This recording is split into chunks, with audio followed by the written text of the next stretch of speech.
এখানে আমি ট্যাংরা মাছ নিয়েছি, 300 গ্রাম মাছ আছে এখানে। লবণ,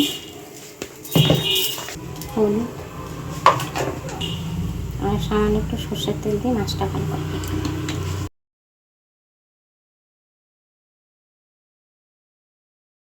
রান্নাটা আমি সর্ষের তেলে করব। কড়াতে সর্ষের তেল দিয়ে দিচ্ছি,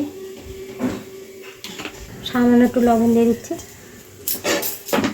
লবণটা দিলে কি হবে, কড়াতে মাছটা লাগবে না। মাছ দিয়ে দিচ্ছি,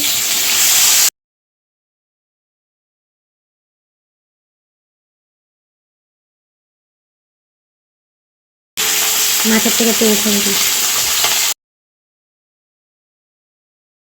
এর মধ্যে সামান্য একটু তেল দিয়ে দিচ্ছি, খুব বেশি তেলে আমি রান্না করব না, কম তেলেই রান্নাটা করব। কালো জিরে দিয়ে দিচ্ছি, কুচি করা টমেটো, কাঁচা লঙ্কা,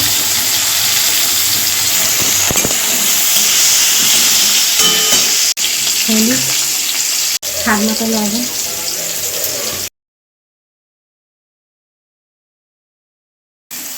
এখানে পোস্ত আর দুটো কাঁচা লঙ্কা একসঙ্গে বেটে দিচ্ছি, কাঁচা পাকা লঙ্কা দিয়ে দিচ্ছি।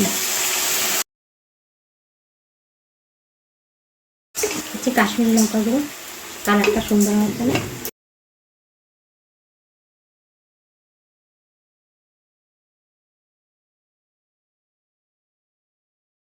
তাহলে একটু গরম জল দিয়ে দিচ্ছি, যতক্ষণ তেল না ছাড়ে ততক্ষণ আমি মশলাটা ভালোভাবে কষিয়ে নেব।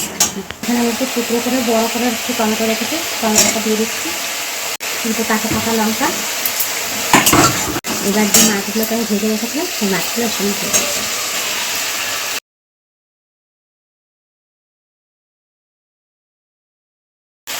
আমি আগে থেকে গরম জল করে রেখেছিলাম, ওই মাছের বাটিতে যে তেলটা ছিল আমি এর সঙ্গে দিয়ে দিলাম, দিয়ে এবার জলটা দিয়ে দিচ্ছি।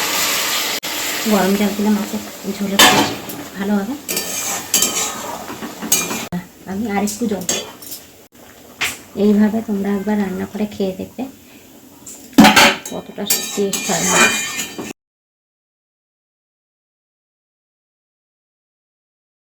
সবশেষে লবণটা একটু দেখে নিয়ে ধনে পাতা দিয়ে নামিয়ে নেব।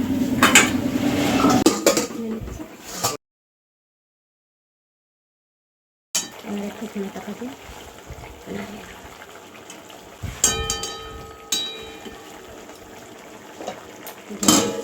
এবার নামিয়ে নেব। আমার ট্যাংরা সুন্দরী রেডি।